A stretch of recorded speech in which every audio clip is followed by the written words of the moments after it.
Hola, ¿qué tal? Este es un nuevo episodio de Filosofía desde el Caribe. Filosofía desde el Caribe es un espacio de difusión de filosofía, educación y tecnología. Mi nombre es Juan Montienlava y espero me acompañes en cada episodio donde de una manera amena y tranquila nos daremos cuenta lo cercano que está en nuestro día a día el mundo de la filosofía. Filosofía desde el Caribe, especulando tú y yo. Muy buen día, este es un nuevo episodio de Filosofía desde el Caribe y el día de hoy vamos a tratar el tema del imperativo categórico de Immanuel Kant. Immanuel Kant, que ahorita vamos a ver ese dato curioso de cómo es que se cambia el nombre. Y antes de iniciar, te invito a que me sigas en mis redes sociales. Puedes buscarme como @Jumonab, JUMONAV, o B chica, o B labio dental, como la conozcas. Y también me puedes buscar con el hashtag de Filosofía desde el Caribe. Y fíjense con esto de Filosofía desde el Caribe, no sé si ya lo había contado, luego tengo esta costumbre de contar más de una vez la misma anécdota, pero en unos comentarios me pusieron que cuál era la filosofía desde el Caribe, o la filosofía del Caribe, creo que sí. Entendí, y lo que a lo mejor querían resolver en ese comentario era si hablaba de una filosofía específica de personas del Caribe o algo así. Realmente no. O sea, esto se llama Filosofía del Caribe porque estoy en el Caribe mexicano.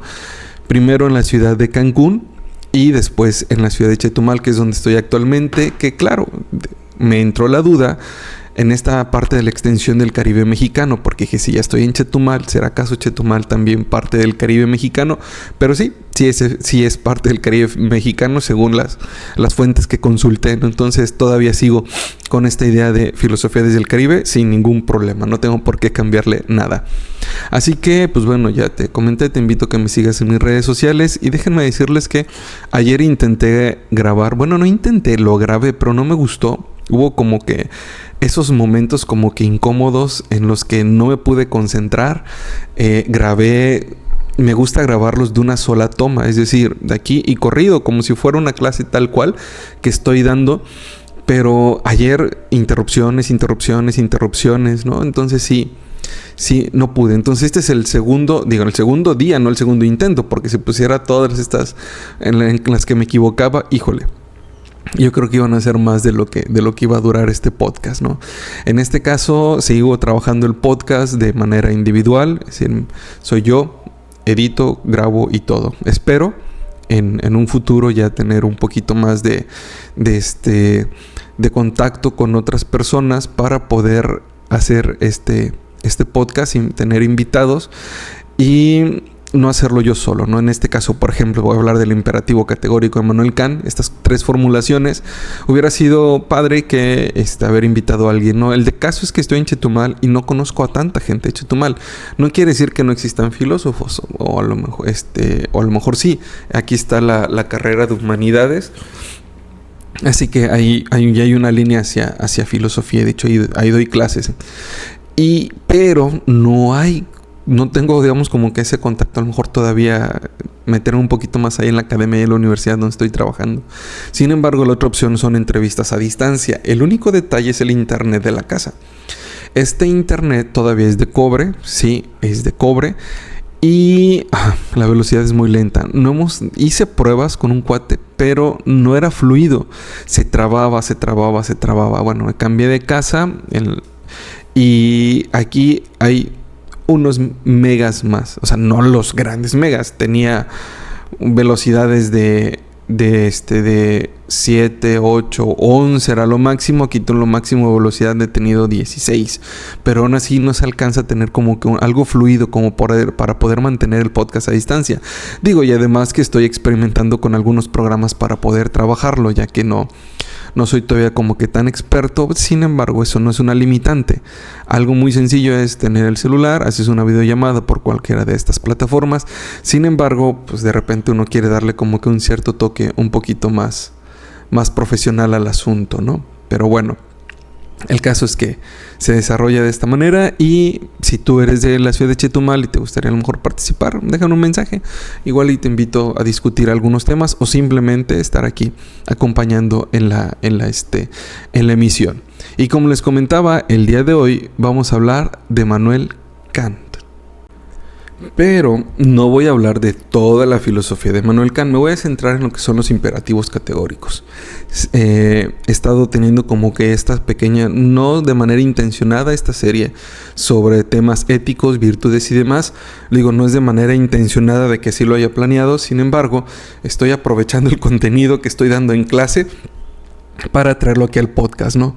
Y bueno, hacer un poquito más sencillo el crear el contenido, editarlo y no nada más llegar aquí y hablar de cualquier tema, ¿no? Entonces les digo que vamos a hablar del imperativo categórico de Immanuel Kant, pero antes, muy recomendable siempre hablar un poquito de la biografía, el tiempo en el que vivió, para que entendamos el contexto histórico en el que se desarrolla Immanuel Kant, ¿no? Entonces vamos a hablar un poquito de ellos. Creo que no se me ha pasado nada. Ya te dije que compartas. Por favor, le des like, comentes, y si hay alguna duda o algo que dices, brother, creo que yo lo entendí de otra manera, adelante. Siempre son buenos los comentarios, siempre y cuando cumplan las buenas y sanas costumbres, ¿no? De hecho, antes de escribir un comentario, plantéate las categorías, los imperativos de Kant, para ver si el comentario que vas a decir es correcto, ¿no? Por llamarlo de una manera. Bien, primero, nació en Königsberg, Prusia, o actualmente es Rusia, en abril de 1724. Fue el cuarto de 9 hermanos. Su padre era un modesto guarniconero y su madre una mujer piadosa que inculcó el valor religioso y moral. Y aquí este es el elemento principal del desarrollo de la filosofía de Immanuel Kant, de la ética de Immanuel Kant. Estudió en la Universidad de Königsberg, donde se interesó por la teología, por la física y por la filosofía. En su carrera académica, tras graduarse, trabajó como tutor privado y luego como profesor en la Universidad de Königsberg. Se doctoró con la tesis sobre metafísica. Publicó su obra más importante, que es Crítica de la razón pura.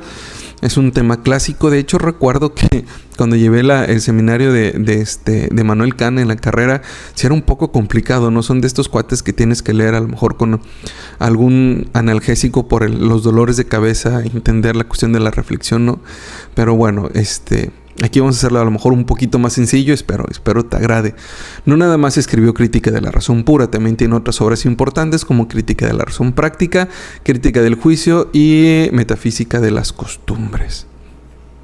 Ahora, sobre la vida de Immanuel Kant, hay muchos datos curiosos sobre la vida de Immanuel Kant. En este caso, en la vida de Kant, bueno, nunca se casó, no tuvo hijos.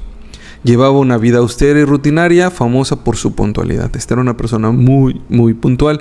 Se dice que los ciudadanos de Königsberg podían ajustar sus relojes con sus paseos diarios. Imagínate, ¿no? Que de repente digas, ¿qué hora es? No, pues son las 3 de la tarde. ¿Y cómo sabes? Es que ahí viene el señor Kant, ¿no? O es muy práctico, a lo mejor dices, híjole, tengo que poner los frijoles. Entonces pones los frijoles. Espérate, ¿por qué? Ya cuando pase el señor Kant, pones los frijoles y cuando regrese lo apagues, ¿no? Por decir algo. Chistor ¿no? Pequeño chistecito. Murió en febrero de 1804. Algunos datos curiosos. Se cambió el nombre de Emmanuel a Immanuel tras aprender hebreo. Era un gran amante del café. Se dice que bebía hasta 40 tazas de café al día. No, pues por eso se mantenía despierto y escribiendo.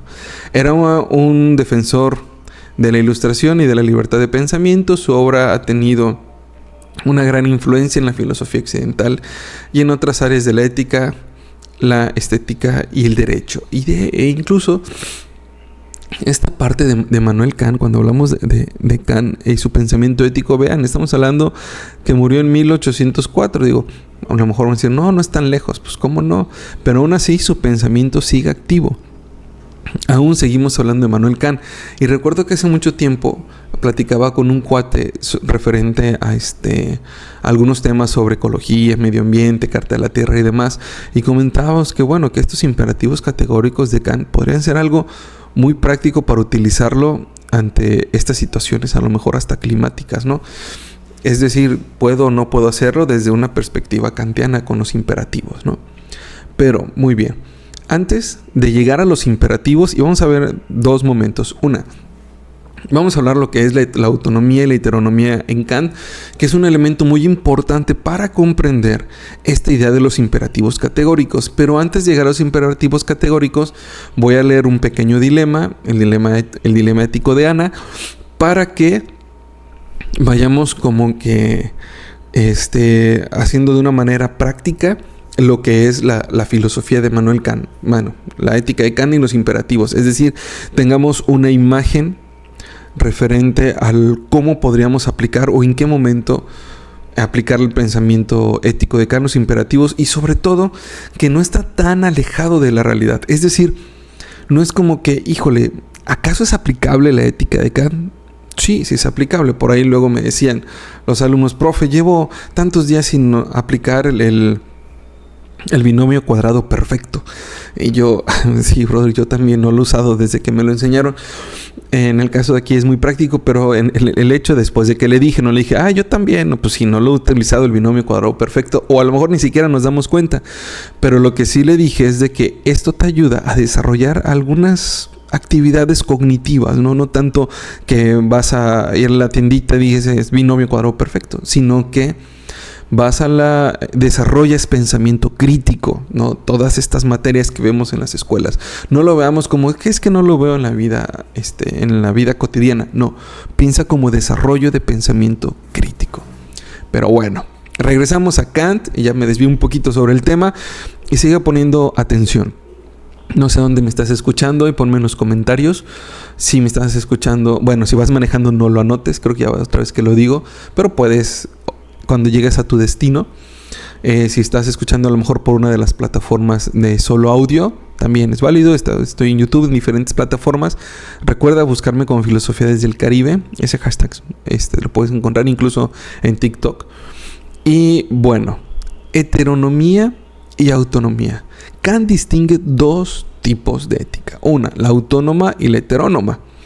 La autónoma es aquella ley moral, es aquella en la que la ley moral se basa en la propia razón del individuo, no en una fuente externa.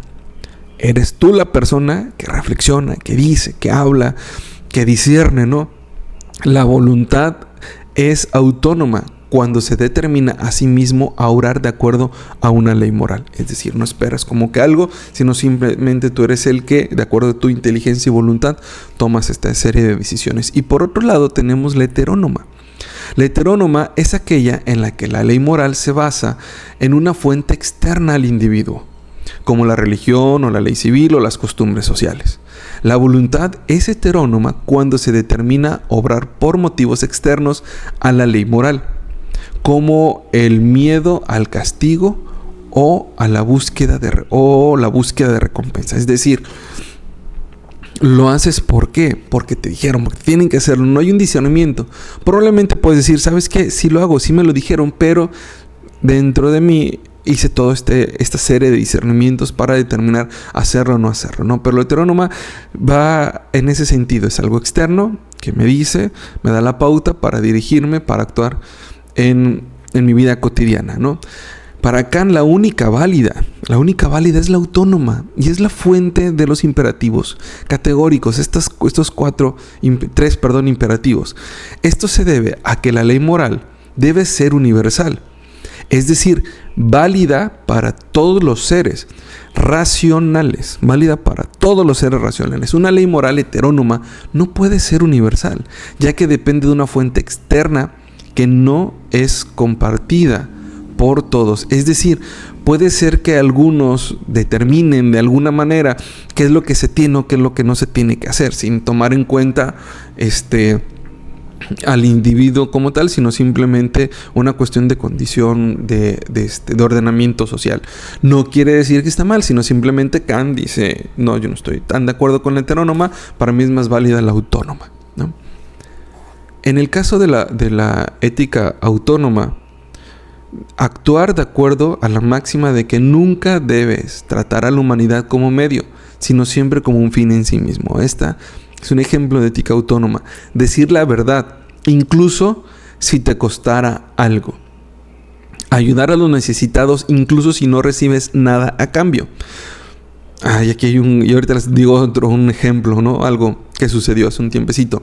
En el caso de la ética heterónoma, obedecer las leyes de tu país porque te da miedo ir a la cárcel. Ir a la iglesia porque crees que Dios te lo ordena. Dar limosna a los pobres para que te consideren una buena persona. Y aquí es el punto. Que me consideren una buena persona. Entonces yo voy a donar algo para que digan, el profesor Juan Montiel es una buena persona porque dona. Mi intención, utilizo la humanidad a este medio de ayudar a alguien, de ayudar a los demás como un medio, no un fin. Un medio para que digan que el profesor Juan es esto, lo otro, ¿no? Entonces, esos son ejemplos, pero obviamente ante esto Kant hace una crítica de la ética heterónoma, donde argumenta que la ética heterónoma no es realmente moral, según Kant, ya que no se basa en la razón sino en motivos externos. Además, la ética heterónoma puede ser manipulada, ya que se puede utilizar para obligar a las personas a actuar de una determinada manera. Individualidad puede ser que se haga un ladito, pero yo quiero que la sociedad actúe de una manera. Posiblemente no existe un acto de maldad al hecho de que actúen de una manera, sino con una cuestión de reordenamiento social. Pero habría que ver en qué punto esta ética heterónoma se sigue por verdadera convicción y no solamente como una especie de miedo, ¿no? Casi como si nos estuvieran condicionando en este punto, ¿no? Pero ante esto, ¿cuál es la importancia de la ética autónoma? La ética autónoma es importante porque nos permite ser libres y responsables de nuestras acciones. Hace un tiempo me dijeron, el que obedece nunca se equivoca. Tú obedeces, sigues la instrucción, no te equivocaste. El trabajo está mal. Pero dices, brother, pero hice lo que me dijiste. Sí, la instrucción estuvo equivocada. El que obedece nunca se equivoca y a lo mejor le echas la culpa a la persona que te dijo cómo se hacen las cosas, ¿no? Entonces ahí encontramos algo, ¿no? Pero si tú decides por ti mismo, tienes completamente la decisión de hacerlo de una manera determinada, entonces eres responsable de tus acciones, eres responsable de lo que hiciste.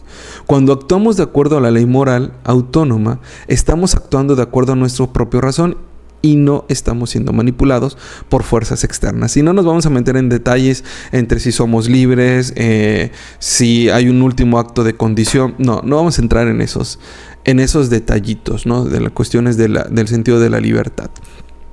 Ahora, ya que entendimos, espero que hayas entendido, ponme en los comentarios si lo entendiste, ¿no? Puedes ponerme un sí, un no, o un like o algo así, o compartir. Antes de entrar de lleno a la cuestión de los imperativos categóricos, quiero que leamos, leamos porque lo voy a proyectar, aparece aquí al lado, o aquí al lado, no sé, dependiendo la edición donde lo coloque. Y pues si no estás si solamente estás escuchando el audio, pon atención. Puedes ir por tu libreta, profesora, si lo vas a utilizar en clase, que saquen sus libretas y vamos a ir planteando preguntas en el transcurso, pero de cada una de la lectura de este dilema. Les comentaba que es el dilema ético de Ana. En este caso te digo que si puedes tomar nota de los puntos que consideres importante y sobre todo porque lo vamos a relacionar con los imperativos categóricos, aunque aquí lo vamos a hacer un poquillo relacionado. Primero, escuchemos, doy lectura. Ana, una estudiante universitaria brillante y dedicada, siempre había sido una persona recta y honrada, comprometida con hacer lo correcto en todas las situaciones. Sin embargo, un día se encontró en una situación que desafiaría sus convicciones morales. Era el último día de clases antes de las vacaciones de invierno, aunque en este caso serían de Semana Santa. Y Ana estaba en el laboratorio de química, terminando un proyecto final con su compañero Manuel. Estaba a punto de finalizar cuando Manuel, con una mirada nerviosa, le confió a Ana que había cometido un error en los datos que había recopilado y que si no lo corregía, podrían perder la asignatura. Les dije que posiblemente les ha pasado o han escuchado a alguien o profesor te ha llegado a lo mejor este caso, o tú como alumno, como alumna, a lo mejor también has estado en esta situación. Continúo. Ana se encontró en un dilema. Por un lado, quería aprobar la asignatura y mantener su expediente académico impecable, lo que le abriría oportunidades futuras. Por otro lado, sabía que falsificar datos era inmoral y violaba sus principios éticos. Hasta ahí está el punto, hasta ahí vamos entendiendo. Entonces Ana tiene ahí sus datos, pues hay algo raro que se dio cuenta Manuel y hay que modificar. Recordando las enseñanzas de Kant sobre el imperativo categórico, Ana se detuvo a reflexionar sobre cómo debería actuar. Porque Ana ya llevó las clases de ética y Immanuel Kant. Y vamos a ver. No voy a decir, aunque pueda ser evidente y lo vas a ver aquí en la pantalla. 1. Ana se preguntó.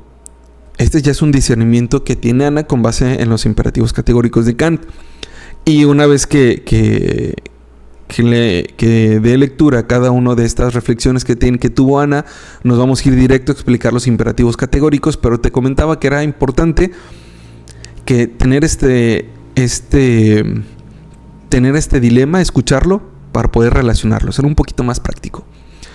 Empiezo con la primera discernimiento de Ana. Ana se preguntó si la máxima de su acción, es decir, corregir los datos para obtener una mejor calificación, podrían ser universalizada. ¿Sería aceptable si todos los estudiantes falsificaran datos para obtener buenas calificaciones? Se lo planteaba Ana. Ana llegó a la conclusión de que esto conduciría al caos y la deshonestidad en el ámbito académico, por lo que esta acción no cumplía con el primer imperativo categórico de Kant. Híjole, ya di la respuesta. 2. Ana reflexionó sobre cómo su acción afectaría a Manuel, su compañero de laboratorio. Se dio cuenta de que si manipulaba los datos, estaría utilizando a Manuel como un mero medio para alcanzar sus objetivos académicos, sin considerar la integridad de sus consecuencias. Ana decidió que tratar a Manuel con respeto y dignidad era más importante que obtener una mejor calificación. Esa es la segunda reflexión que tuvo Ana. No, por si la primera no le convencía, la segunda ahí estaba. No ver a las personas como medios, sino como fines. 3. Finalmente, Ana consideró si su acción estaba de acuerdo con la idea de que cada ser racional es capaz de formular y seguir leyes morales por sí mismo. Reconoció que falsificar datos violaría su propio sentido de la autonomía moral y socavaría su capacidad para tomar decisiones éticas de manera independiente. Tenemos aquí estos tres discernimientos que tuvo Ana, ¿no? A ver si le hago o no lo hago, que es de alguna manera lo que nosotros podríamos tener. Este es un ejemplo de Ana en la escuela, pero lo podemos hacer en la casa, en el trabajo o en la oficina, ¿no? Zona comercial. Bien, después de reflexionar, sigo con el dilema. Después de reflexionar sobre los imperativos categóricos de Kant, Ana tomó una decisión. Le explicó a Manuel la importancia de la honestidad académica, y juntos decidieron informar al profesor sobre el error de los datos, aceptando las consecuencias de su error y comprometiéndose a corregirlo en el futuro. Aunque esta decisión no fue fácil y tuvo sus desafíos, Ana se sintió en paz consigo misma, sabiendo que había actuado de acuerdo con sus principios éticos y los imperativos categóricos de Immanuel Kant. Y entonces tenemos aquí una parte muy práctica de Immanuel Kant. Ahora, ¿por qué Ana reflexionó de esta manera y mencionaba los imperativos categóricos de Immanuel Kant? Bueno, pues aquí los tenemos. Los imperativos categóricos son principios éticos propuestos por Immanuel Kant. Los podemos encontrar en Fundamentación de la Metafísica de las Costumbres. Estas formulaciones están diseñadas para ayudar a las personas a determinar la moralidad de sus acciones y tomar decisiones éticas. Aquí tenemos la parte práctica, por eso la ética dentro de la división de la filosofía está en la parte práctica. Vamos a desarrollar esta capacidad de análisis con base en el pensamiento de Immanuel Kant. Y si te das cuenta, hay mucha autonomía. Y ya lo había comentado en un video anterior, donde les comentaba que, ya les había comentaba, válgame la redundancia, donde les decía que dar clases de ética no es decirte qué hacer o qué no hacer. Aquí Kant no te está diciendo como tal, haz esto o haz lo otro. Te dice reflexiona, piensa si tus acciones con base en estos imperativos. Esa es la parte importante. No es decirte qué hacer y qué no hacer, porque a lo mejor ahí tenemos como que la parte heterónoma que ya, brother, ya te dijeron que hacerlo. Lo cual no es que esté mal la heterónoma. La autonomía es algo muy importante, porque la autonomía nos va a llevar a reflexionar, incluso hacer a lo mejor modificación en la heterónoma, si es válida o no válida, o ir modificando de acuerdo al tiempo y al espacio. No sé mucho de leyes, pero lo tenemos. Entonces, esa es una parte muy importante de Immanuel Kant. Ahorita donde estés, detente y piensa las acciones que has tenido hasta el día de hoy. Hoy es, no me acuerdo qué día hoy es 20, hoy es miércoles 20. Este video tenía que estar ya arriba, pero ya comenté por qué no. Piensa hasta este momento, que son, en mi caso, son las 10:11. En tu caso puede ser cualquier día y cualquier hora, sin quién sabe qué hora, cuando lo escuches, o lo veas y lo escuches, ambos. Piensa en tus acciones. ¿Qué has hecho en todo el día? ¿Cómo tomas decisiones? Pero ahora, ya que te detuviste a pensar, ahora escuchemos un poquito más sobre las formulaciones. Entonces, la primera formulación de Immanuel Kant: actúa solo según la máxima por la cual puedas querer al mismo tiempo que se convierta en ley universal. Lo leo detenidamente. Actúa solo según la máxima por la cual puedas querer al mismo tiempo que se convierta en ley universal. Una tercera vez por si lo estás escribiendo. Actúa solo según la máxima por la cual puedas querer al mismo tiempo que se convierta en ley universal. Tú y tus acciones. Detente. Ana se platicaba y decía, a ver, espérate. Si yo digo mentiras, falseo los resultados, y si todos lo hacen, va a haber caos. Y se detiene Ana, ahí en esta formulación. Esta formulación sugiere que debemos evaluar nuestras acciones, considerando si la máxima o principio detrás de esta acción podría aplicarse universalmente. Es decir, si todas las personas pudieran actuar de la misma manera en circunstancias similares, sin que hubiera contradicción y problemas éticos. Es decir, que todos hagamos lo que hizo Ana, sin ninguna contrariedad ética. Y no es de que Ana te diga haz lo mismo que yo, sino que tú disciernes, haces todo este proceso interno de reflexión, análisis y demás, crítica, haces todo un pensamiento, desarrollas esta parte del pensamiento crítico y dices, ¿lo hago o no lo hago? Si lo hago yo, a ver, ¿qué pasa si yo digo mentiras? Yo le miento al profesor sobre una respuesta y él me miente sobre la calificación. Ah, caray, no, entonces a lo mejor ahí no nos gustaría tanto. Por ejemplo, si consideramos mentir como una máxima para obtener ventajas personales, esta máxima no podría ser universalizable, ya que si todos mentimos, la confianza se erosionaría y la comunicación sería imposible. Vamos a hablar con puras mentiras, pues no vamos a llegar a nada. Segunda formulación. Si tienes un ejemplo, anótalo en los comentarios. Y si este video llega a los 25 likes, pero nunca llego a tanto, pues también pongo más ejemplos, ¿no? Bien, segunda formulación.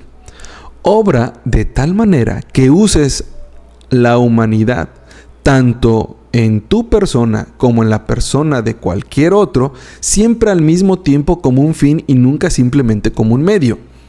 Vuelvo a repetir por si lo dije muy rápido. Obra de tal manera que uses la humanidad tanto en tu persona, como en la persona de cualquier otro, siempre al mismo tiempo como un fin y nunca como un medio. Está como ahorita con los tiempos de calores acá en Chetumal, no sé de dónde lo estás viendo, probablemente estés en una zona muy fría. Aquí sí me gusta mucho el friecito, pero pues soy del Caribe, pues ¿qué le hago? Acá ando. Y de repente luego salen los comentarios ahí en las redes sociales, ¿no? Se busca a persona con alberca para una amistad sincera durante la época de calor, ¿no? Entonces, quién sabe si realmente es sincera. Estás utilizando a esta persona como un medio, no como un fin.